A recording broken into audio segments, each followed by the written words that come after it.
Pemerintah Provinsi Maluku berencana membuka kembali aktivitas penambangan emas di Gunung Botak, Pulau Buru.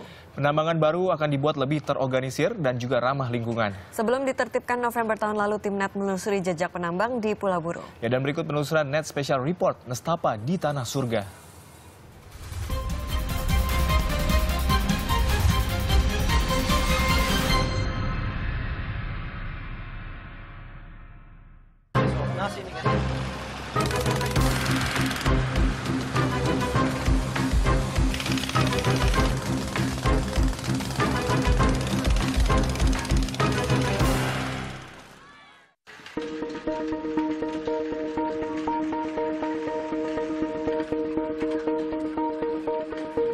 Magnet emas di Pulau Buru membuat ratusan warga tergoda untuk beralih profesi.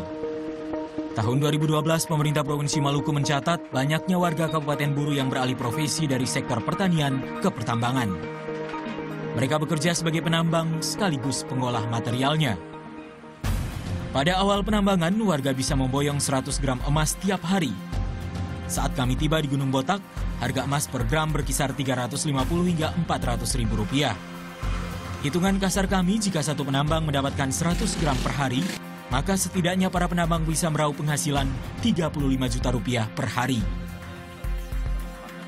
Sementara itu, dari berbagai sumber yang kami himpun, sekitar 2,5 ton emas ditambang dari Gunung Botak per hari. Nilai produksinya mencapai 1,1 triliun rupiah per hari.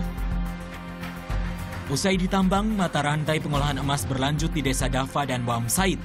Di sini terdapat ratusan tenda berisi tromol yang saling berhimpitan. Ya, tromol-tromol ini merupakan alat yang digunakan oleh petambang untuk mengubah bongkahan-bongkahan tanah menjadi bagian yang lebih kecil.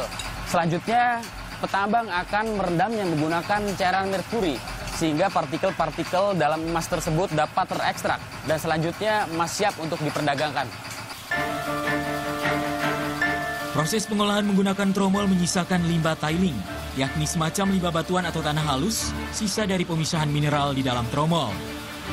Limbah ini masih mengandung emas yang bisa didapat dengan mencampurkan sianida. Cara ini pula yang akhirnya berkembang. Selain harganya murah, praktik ini sederhana dan kerap membuat penambang mendapat untung berlipat. Kami menemui salah satunya, pria asal Ternate bernama Rusmin. Awal kedatangannya, Rusmin bekerja sebagai pemahat lubang. Kini ia telah memiliki mesin tromol sendiri. Ya, 2012 bulan 7 saya ke sini. Saya ke sini awalnya menambang, bikin kolam.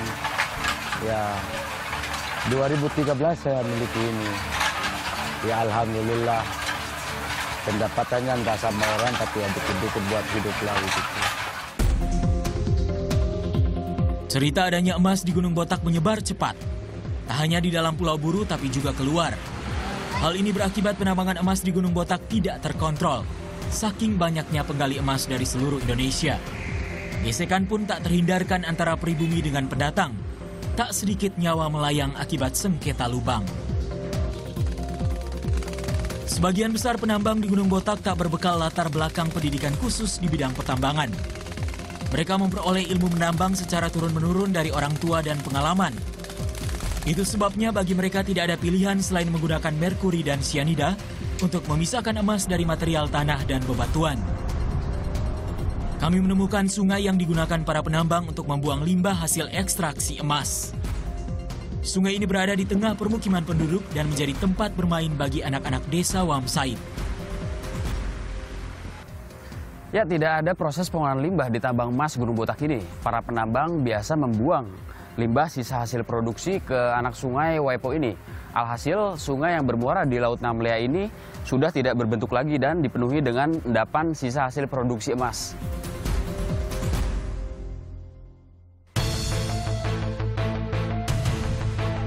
Tahun 2014, Universitas Patimura Maluku meneliti biota laut di Teluk Kayeli sudah terpapar merkuri.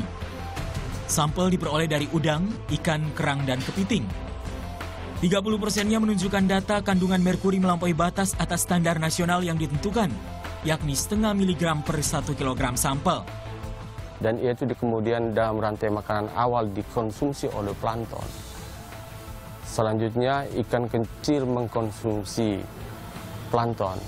ikan sedang mengkonsumsi ikan kecil, dan ikan besar mengkonsumsi ikan sedang, maka di ujung rantai makanan itu akan terakumulasi merkuri dalam bentuk organik dalam jumlah yang sangat besar.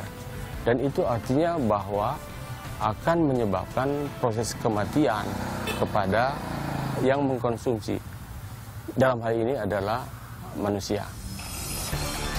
Temuan ini jadi tanda Teluk Kayeli dan Laut Namlea sudah tidak steril. Prediksi ikan-ikan kecil dan telur yang menetas di kawasan teluk bisa jadi tercemar. Parahnya, ikan-ikan dari kawasan teluk ini pula yang kerap dikonsumsi warga.